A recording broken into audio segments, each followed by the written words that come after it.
pera ang gobyerno. May pera ang gobyerno. Nakukurap lang, pero may pera ang gobyerno. Kaya yung pera na yan, sagrado yan para sa akin. It does not belong to anybody's pocket. It will not make anybody of us here rich. None of that. Ang kami trabaho lang. Yan ang pinili namin. Ganun ang mangyayari. Tapos, sabi ko, wala tayong ibang public interest. Filipino people. Period tayo dyan. Diyan tayo magpakamatay.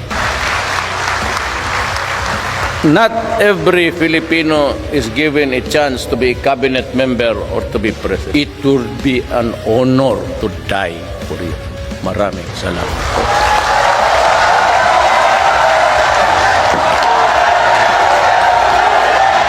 Ilan lang ang maging presidente na Pilipino. Are you extremely or inordinately proud to be president? Tell you, I do not need the position at this time of my life. Tanda.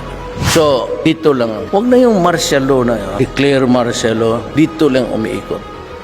And my oath of office says, I must preserve the Filipino people. Hanggang dyan lang ako. Di na ako magtagal. I'm going home. I am a president seeking peace for my country. Noong na-presidente ako, inuna ko na ang komunista. Sabi ko, we have been fighting for 45 years. Do you mean to say that you want another 45 years of fighting? Magkasama kami, left po ako, sa left ako. Hindi ako kandidato sa mga oligarch pati mayan, left talaga. Kaya kami nakakaintindihan. Kaya kita mo yung overtures ko, pumayag sila, nag-uusap na tayo, wala nang gera ngayon sa ating bayan, NPA versus government. I promise 3 fundamental issues sa ating bayan. One is graft and corruption.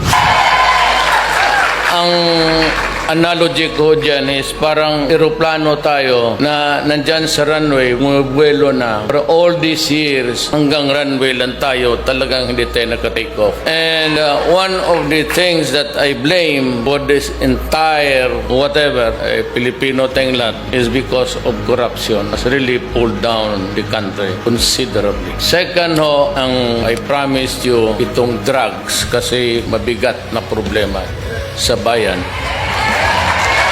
Ang third, criminality. So, mag-umpisa ako sa graft and corruption.